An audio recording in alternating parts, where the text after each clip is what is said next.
There's something irresistible about movies that take a stranger-than-fiction true story from the tabloid racks at the grocery store and spin it into a character study you just can't shake. Roofman has all those ingredients, from the absurd hook of a man living at Toys R Us, escaping law enforcement more than once, and finding love along the way. It's the kind of story you walk into thinking it'll be true crime campiness with sight gags and laughs, but by the end, it leaves you a little misty-eyed. Derek Cianfrance's latest feature carries a very different tone from some of his previous award-winning work, like A Place Beyond the Pines and Blue Valentine. With a more wholesome vibe that feels like a tender homage to 80s and 90s classics, Roofman captures humanity in its rawest, most tangled form for a heartbreaking drama that stands refreshingly on its own. But at the heart of it all is Channing Tatum, who disappears into the titular role by stripping away that glossy movie star sheen we've all come to know him for to reveal something messier and achingly human. It's the kind of role we've been waiting to see him in, and he doesn't waste a single frame across the film's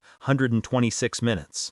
What is Roofman about? Though Roofman has the DNA of a crowd pleaser, the film is built on Cianfrance's indie instincts that narrow in on the most granular parts of ourselves, blurring tonal lines between comedy and tragedy until it all just feels like life itself. Tatum stars as real-life convicted spree robber Jeffrey Manchester, a man who comes home from military service in the late 90s, unable to support his wife and 3 young children. Desperate for cash, he uses his tactical skills to rob McDonald's by cutting holes in some very flimsy roofs. But 45 robberies later, yes, it was really that much, he's caught and sentenced to 45 years in prison. However, Jeff escapes in 2004 and hides inside a Toys R Us for almost a year, all while law enforcement is still trying to find him, building his own fort behind a wall with baby monitors, while feasting on M&Ms and watching drama unfold between employees like it's his own reality show. It's here he first notices Leigh, a newly divorced, church-going single mom with 2 daughters.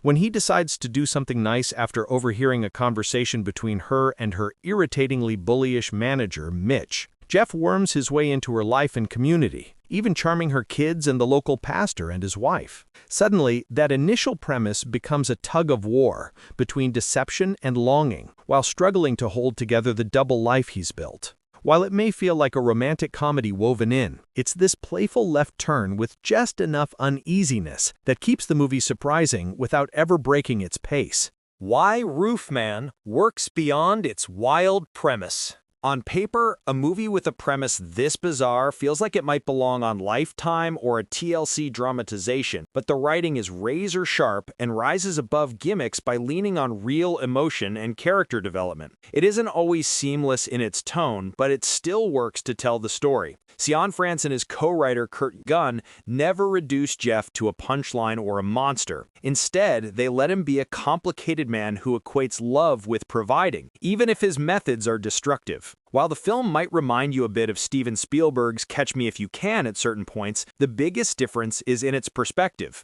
Whereas Spielberg's film hums with that con man swagger, Roofman slows down in more quiet, vulnerable spaces, showing us the cost of a person living behind the mask who assumes his love will right the wrongs. But one of the most interesting parts to Roofman is how its dialogue feels loose and almost improvised between the actors, an aspect that speaks to the cast's chemistry. Tatum narrates much of the film in Jeff's voice for a personable touch that creates a steady intimacy with the audience. With a film like this, humor is especially key in creating a tone that is sharp, subtle, and witty without ever tipping into salaciousness. Even in its funniest beats, like Jeff getting a 200-piece playset instead of a bike for his daughter's birthday, or taking Jimmy O. Yang's car dealership salesman on a speedy test ride with Leigh and her daughters, Roofman stays grounded in character and never forgets the emotional stakes. On top of charismatic writing that keeps you hooked, Roofman's production design is striking and deserves full credit for its time machine-like feel. Cianfrance ensures the setting,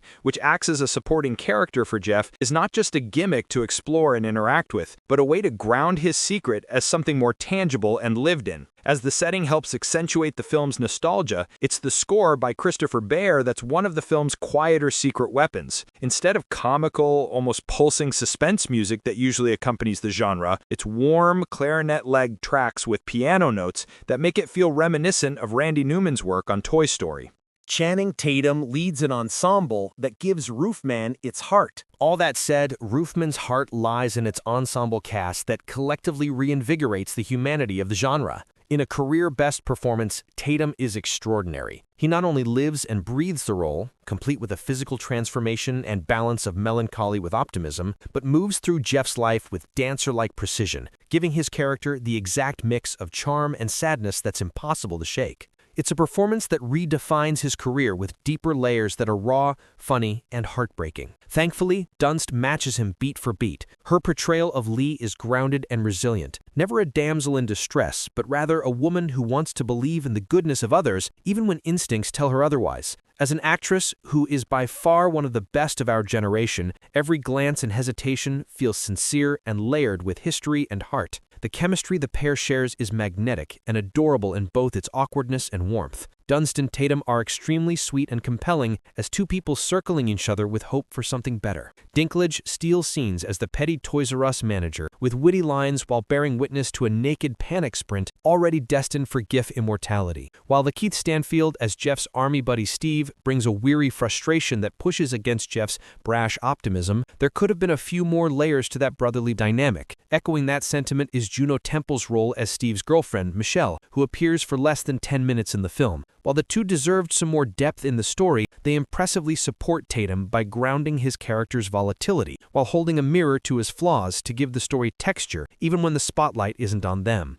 As a rare true crime drama that doesn't just replay its wild supermarket headline, but finds the soul beating underneath it, Cianfrance turns Roofman's unbelievable premise into something refreshingly sweet and human. With its blend of sharp humor and raw heartbreak, the film never loses its grip on the humanity of Manchester's story or point of view. With a career-best Tatum at the center and an ensemble that fills in every corner with warmth and wit, Roofman is one of this year's most pleasant surprises.